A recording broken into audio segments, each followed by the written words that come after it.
Hello everyone, कैसे हैं आप सब। तो आज की क्लास में मैं मोटिवेशन पढ़ाने जा रहा हूँ। तो मोटिवेशन का मतलब है कि किसी ऑर्गेनाइजेशन में इसका बहुत इंपॉर्टेंट रोल है और एक तरह का अनएंडिंग प्रोसेस है। और इसकी ज़रूरत इसलिए पड़ती है ताकि कोई भी एम्प्लॉयर हमारा बेटर रिजल्ट दे और कोई भी जो गोल है उसको अचीव करे। ठीक है। तो इसकी जो डेफिनेशन है वो ये है कि the activity of regulating behaviour of employees to achieve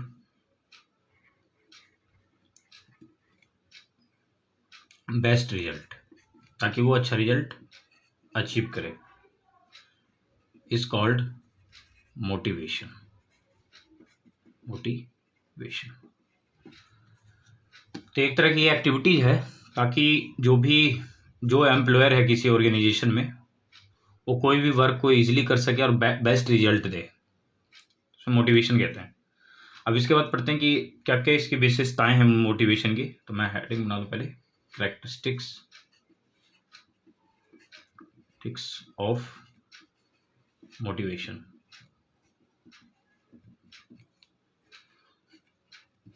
motivation की कौन कौन सी विशेषताएं हैं वो पढ़ने जा रहे हैं। तो पहले मैं लिख दूं, it has following characteristics.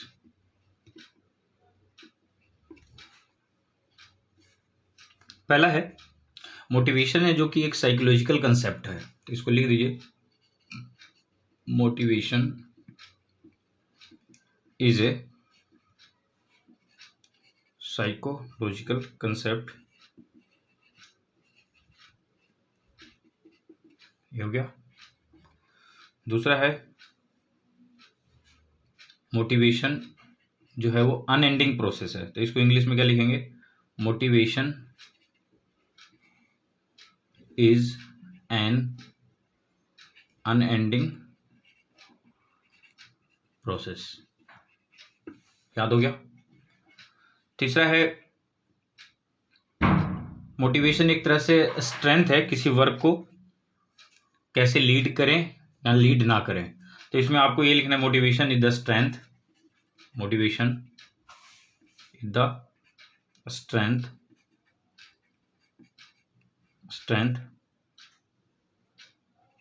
Of work. Strength of work जिसमें कि विच लीड्स टू डू और not to do a work. 3 point हो गया। चौथा है कि मोटिवेशन जो है मेंटल स्ट्रेंथ से काफी डिफरेंट होता है। तो motivation is different from mental strength. Mental strength से काफी अलग होता है। पांचवा पॉइंट है कि मोटिवेशन की वजह से किसी एम्प्लॉय में बिहेवियर जो है बहुत अच्छे हो जाते हैं। तो इसमें ये लिखेंगे, मोटिवेशन कॉज गुड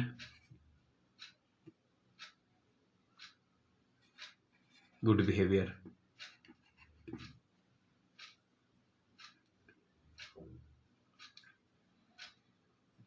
छठा है आपका कि मोटिवेशन है वो ड्राइव्ड जो होता है किससे, एक एम से या कोई ऑब्जेक्टिव से ड्राइव्ड होता है।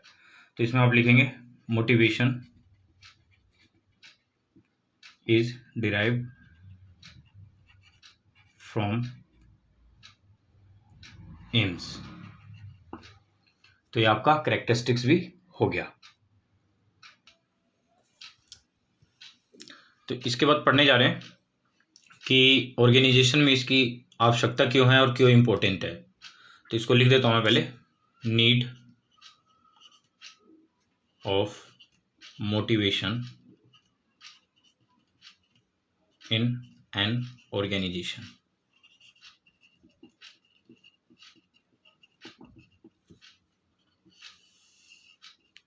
ठीक है। तो इसमें आपको ये बताना है कि कौन को क्यों, मतलब इन ऑर्गेनाइजेशन में क्यों ये इम्पोर्टेंट है और क्या ज़रूरत पड़ती है इसकी मोटिवेशन की। तो एक एक करके समझते हैं। तो पहले तो मैं लिख देता हूँ, the need of motivation in an organization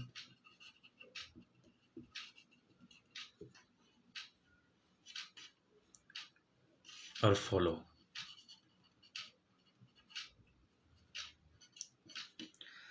तो देखिए मोटिवेशन की मदद से किसी ऑर्गेनाइजेशन में अगर किसी एम्प्लॉय को मोटिवेट किया जाता है तो जो परफॉर्मेंस लेवल है वो हाई हो जाता है किसी ऑर्गेनाइजेशन में। तो पहला पॉइंट ही वही है, high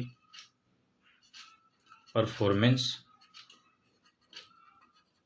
level, performance level high होता है। तो इसमें आपको ये बताना है कि जो मोटिवेटेड एम्प्लॉय हैं वो बेटर, मतलब गिव्स जो भी है बेटर परफॉर्मेंस देते हैं कंपेरिजन टू अदर एम्प्लॉय। तो मैं लिखूँ इसी को, motivated employees gives better performance as compared to other employee।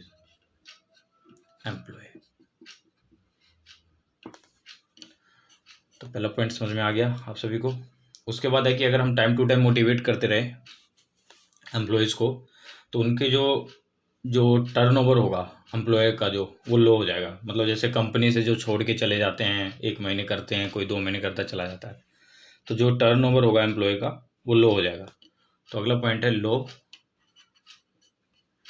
Employee turnover.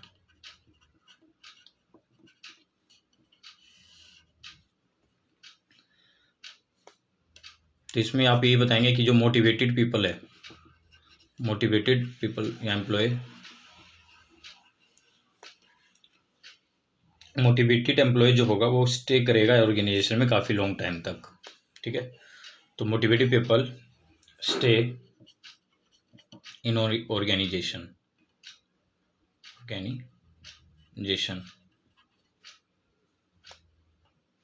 ठीक है। एंड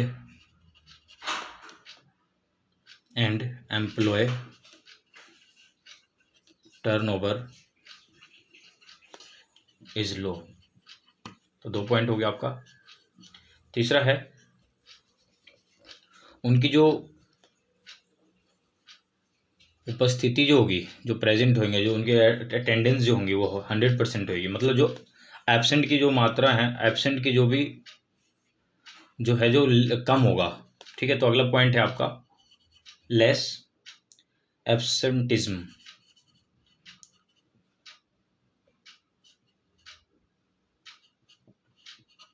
ठीक है। इसका मतलब है कि अगर टाइम टू टाइम वो मोटिवेट होते रहेंगे तो बिल्कुल पंचुअल रहेंगे वो, और टाइम जो भी है छुट्टी जो भी है उनकी छुट्टियां बहुत कम करेंगे। तो इसमें आपको ये लिखना है motivated employees has less absenteeism.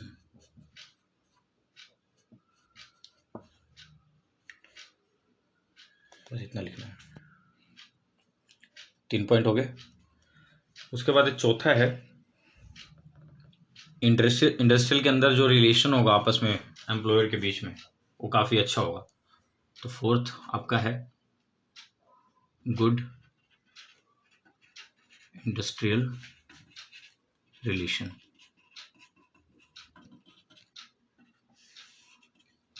तो इसमें आपको ये बताना है कि आपस में जो वर्कर और एम्प्लॉयर का जो भी है रिलेशन है वो काफ़ी अच्छा होता है ड्यू टू मोटिवेशन। तो there will be good relation between employees in organisation. 4 point हो गए। पांचवा आपका less number of complaint. Complaint जो हैं वो बहुत कम आया करेंगी, क्योंकि सब वर्क भी बहुत अच्छी तरह करते रहेंगे मोटिवेशन की वजह से। तो less number of complaints.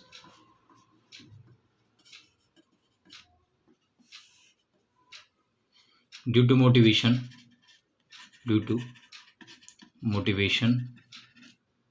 Of employees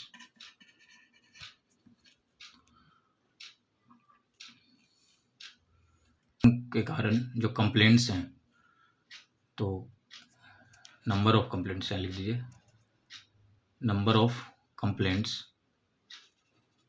will be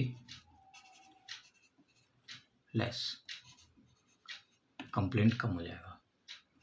तो ये आपका characters need of motivation complete हो चुका है। ठीक है, उसके बाद टॉपिक है कि फैक्टर अफेक्टिंग मोटिवेशन, मतलब कौन कौन से जो फैक्टर हैं जो प्रभाव डालते हैं मोटिवेशन को। तो मैं हेडिंग बना दूं पहले, फैक्टर्स अफेक्टिंग मोटिवेशन।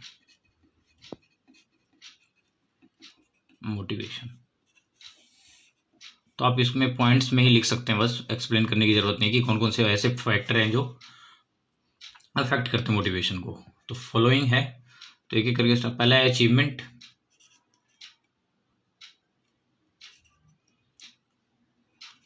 होता है। ठीक है, उसके बाद एडवांसमेंट, ठीक है, ग्रोथ होता है, रिस्पॉन्सिबिलिटी बढ़ती है मोटिवेशन के कारण, एंड अथॉरिटी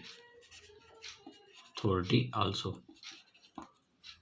ठीक है, जॉब सिक्योरिटी, इसकी मदद से जॉब सिक्योर रहता है, जॉब सिक्योरिटी। सैलरी पे भी इफेक्ट पड़ता है इसका।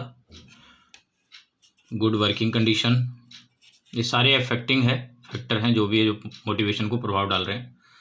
तो गुड वर्किंग कंडीशन, ये भी उसका फैक्टर है। ठीक है, टेक्निकल सुपरविजन,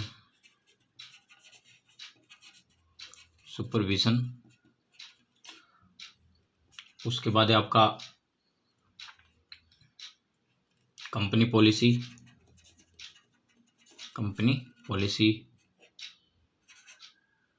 ये हो गया आपका। उसके बाद 10वां है एडमिनिस्ट्रेशन, तो एडमिनिस्ट्रेशन पे भी बहुत इफेक्ट पड़ता है।